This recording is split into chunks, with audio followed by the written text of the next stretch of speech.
I might have lied yesterday when I said that I was going to be talking about a real estate company today. Now, my intentions were to talk about a real estate company that I'm very excited about, but then I was looking at the earnings calendar since it's earnings season, and I noticed that Etsy was reporting today.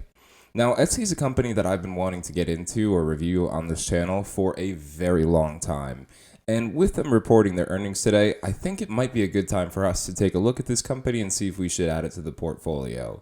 So, without any further ado, let's get that intro playing and we'll start talking about Etsy. Hey everyone, and thanks for joining me today. My name is Matt, and today, as I mentioned, we're going to be taking a look at Etsy. But before we do that, I just have to say, this is not financial advice. Please don't take this as financial advice. If you do have any questions, please go speak to financial advisors. They'll be able to give you specific advice based on what your needs are. But please do not make any investment decisions based solely on what you hear. And with that out of the way, I just have to say, if you don't mind sticking around until the end, and if you felt that you enjoyed this video, if you don't mind hitting that like button, don't smash it because, I'll still get the like. But I do want for you to keep your computer so you can see some of my videos coming out in the future. And if you haven't already, I just ask that you gently click that subscribe button as well so you can see more videos from me. And again, I do apologize that if you were maybe looking forward to the real estate company, if you are interested in it, the company's name is MDC Holdings, and it's one that I'm going to do in the future, but if you wanted to do your own research for the time being, again, the ticker symbol for that is MDC. Now, if you're not familiar with Etsy, Etsy is a two-sided marketplace, meaning it's a place where sellers can go and sell a product online, essentially making Etsy the middleman between the buyer and the seller. And it allows for people to sell handmade or unique items online. Etsy was started in Brooklyn, New York in 2005 by, I'm gonna have to read this off my screen, Robert Kalin, Chris McGuire, and Haim Shupik.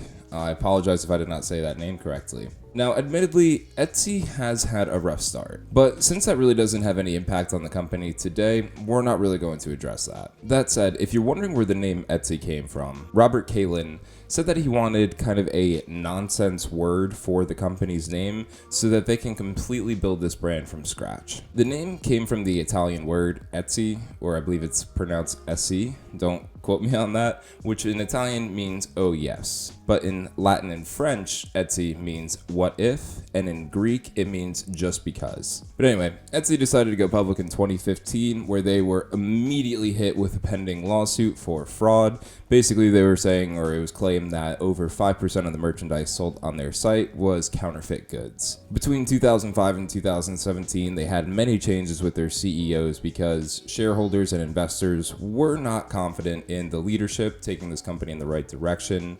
In 2017, they took on their new CEO, Josh Silverman, who is still the CEO today and has done wonders for this company and taking them in the right direction. Now, today, before the numbers, I just want to talk about their earnings call from the previous quarter, so for the second quarter of 2020. And it's pretty clear that Etsy has done very well during this pandemic, as have many other e-commerce platforms. The thing that I'm looking for right now with this company, though, is will this growth be sustainable for the long term? And if so, what are the steps or how are they going to maintain growth in sales revenue and their customer base? And I have to admit, from what I heard on the earnings call, I was pretty impressed. One of the biggest statistics that Etsy reports on is what they call GMS, which is gross merchandise sales. Basically, it's the total amount of products that were sold, or the dollar value of the amount of products sold during this quarter. And for second quarter of this year, they sold $2.7 billion during the quarter, which is up around 147% year over year. And I didn't actually believe this at first, but they actually do break down their sales in their earnings report or in their investor presentation as mask sales and non-mask sales. And I'll pop that up on your screen so you know I'm not making that up either. And as you saw with that screenshot, they sold $346 million worth of masks during this quarter. And over 110,000, I believe, around 112,000 sellers were able to sell at least one mask during this quarter. Now, that is kind of a hard number to grasp because what does that actually mean?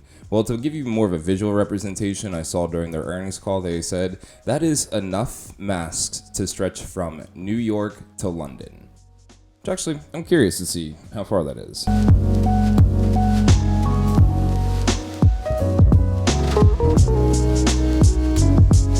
That is far. That is 3,459 miles. That is a lot of masks to sell. But as we can also see, when it comes to the non-mask sales, those sales did increase by 93% year over year as well. So far their sales, or as they said in their earnings call, they've been seeing strong growth across all categories for their items being sold. And they actually even specifically pointed out that some category or some items don't fit in a specific category, and even those are selling very well. So even the items on Etsy that are more niche of a product are doing incredibly well.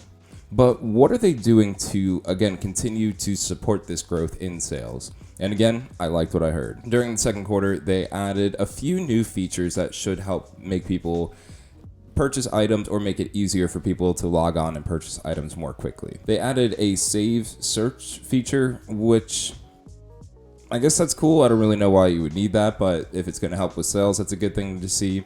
The feature that I liked a little bit more, though, was their favorites and lists feature. So now people can favorite items or create lists of items.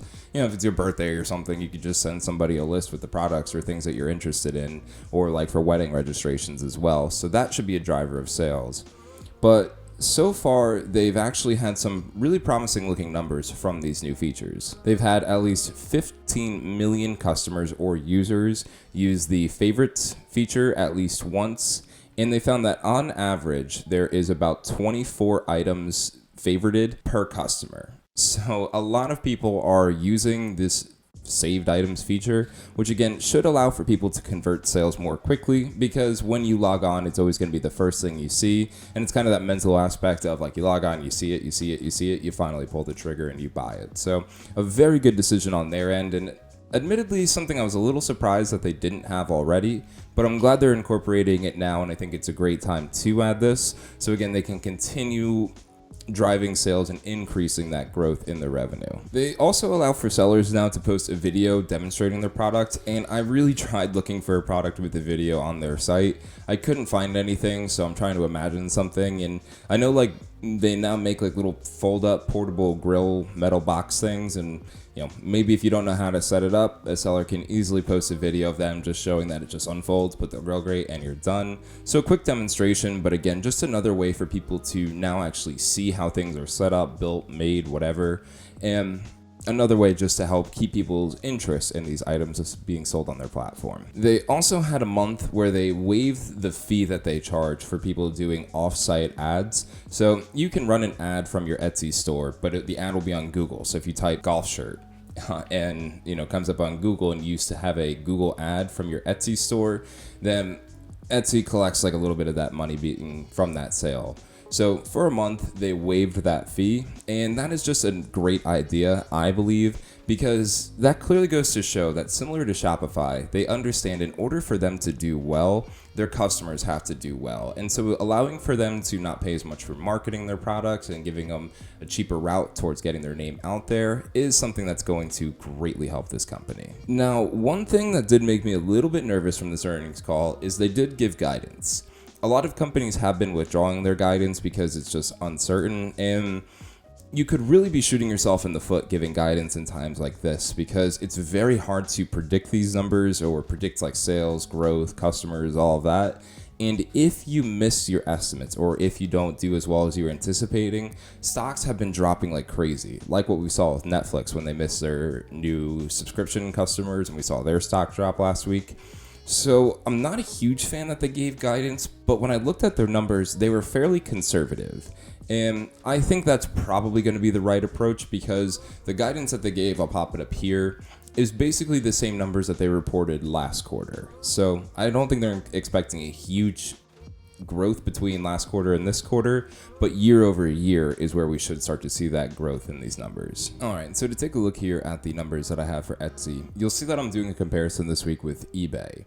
Why eBay? Well, because both of these companies' names are their ticker symbol. Not really. The reason why I'm choosing eBay over something like Shopify or Amazon is because eBay is another two-sided marketplace. So eBay is another place where people are allowed to or go to sell items that they already have, maybe ones that they make or anything in between. So it, to me, is what I feel like is going to be the closest competitor for Etsy. So using the PE non-GAAP forward ratio, we can see that Etsy's pretty overvalued right now. But when you use like a free cash flow, which I'll show a screenshot of later, they aren't terribly overvalued. From a PE ratio, yes, but given that this is a tech company as well as basically an online or e-commerce store, its PE ratio falls in line with what I expected. Now, sitting next to eBay's at 15.6, you can definitely say they're overvalued, but Etsy has so much room to run right now that it makes sense for them to have a higher PE ratio. The betas are right around the same there, 1.35 versus 1.33, about what I would expect for an e-commerce store. Slightly more volatile than the market, but nothing crazy, and hopefully nothing we should be losing sleep over. Earnings per share, obviously this is where eBay is going to shine because eBay's been a little bit more established of a company, 6.46 versus 1.28. Nothing that really is going to concern me or make me think that maybe eBay is the better investment. And I'll stop there and say, from this, eBay might look like the better investment from these numbers. But I'm also comparing it to eBay because I think that these are numbers that Etsy could be shooting for, if not better. Because given how similar these companies are, no, they're not the exact same, but it is fairly similar setups to each other. I think that Etsy, again, might want to be working towards some of these numbers that eBay has, if not better. Because eBay's numbers aren't bad at all, but I think Etsy can do better. Revenue growth year over year, this is a great thing to see. So Etsy at 60.49%, eBay at 8.12%. Etsy has such a good revenue growth year over year, and I only hope to see that number continuing to grow. It's going to be a little difficult, I'm sure, after a while for them to continue growing that, but as long as they keep supporting their sellers on the business, and I think as long as they keep traffic going to their site, it should be something that they continue to grow at a great pace for the next 5-6 years. And as we could see here too, so with the forward-looking revenue growth, so this is basically what analysts are assuming the revenue growth for the future will look like. We could see eBay 0.65%, that's abysmal, but I don't really think we'll see eBay growing any more than they already have. eBay could be a thing of the past, yeah, but I don't see them gaining much traction anytime in the near future. Looking at Etsy though, 41.62, yeah, that's a drop from the year over year rev growth, but again, rev growth is something that should eventually start to slow down because as you become more and more established of a company, you know, as I've said before, really your main ways to grow your revenue starts to really just becoming more efficient and more cost effective when it comes to generating revenue. Net income margin, this makes sense, the 13.78% compared to eBay's 44.85%. Again, eBay's not making any acquisitions right now, or at least not that I'm aware of, where I know Etsy's finalizing a deal with Reverb, which is a like new, used, and vintage instrument selling platform, I believe.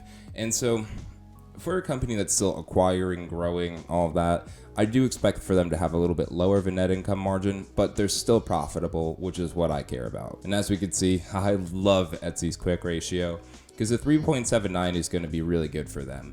Again, given that they had a rocky past starting off as a company, they might have been seen as a pretty risky person to lend out money to for things like mergers or acquisitions.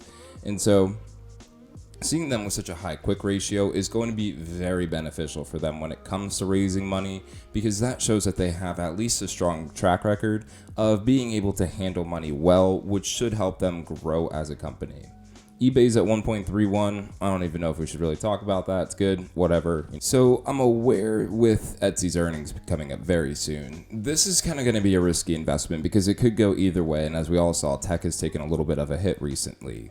That said, and as I've said many times before, I'm a huge fan of businesses that are built around other people starting their own business because it just to me makes a lot of sense. If you're helping people make money, then you should be doing well. So you're helping other people create additional sources of income, which is a great way to find yourself towards financial freedom.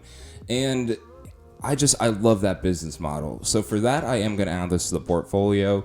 Similarly, though, to what we did with ChargePoint last week, I'm not going all in because this earnings report could really sway the stock in any direction. And as we've seen before, even if they do report stellar numbers, it doesn't mean the stock's going to go up because we're in a strange market right now.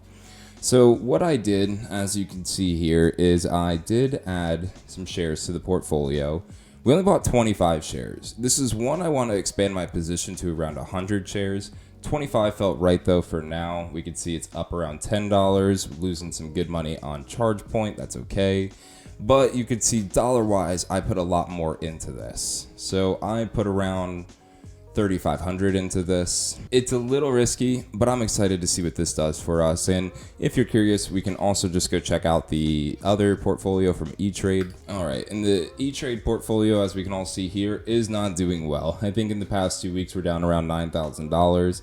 Not terrible given how volatile the week's been. Today alone, though, we're down around $3,000. So hopefully after earnings season is over, we'll start to see these numbers climb back up. Hopefully they report some good numbers. But again, I anticipate that this portfolio is probably going to continue going down until at least the election's over.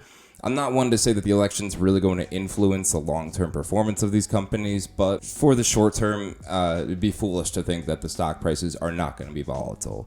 So all we have to do is just ride this wave until like January of next year, and I think we'll be in pretty good shape with the investments that we've made. So we did go ahead and add Etsy to the portfolio. Again, one I want to expand on, and I do want to expand on ChargePoint as well, but I'm going to give that one more time, maybe once the merger actually takes place, so that way I can feel like we're really getting the best value for that one and don't have to ride any other waves of uncertainty.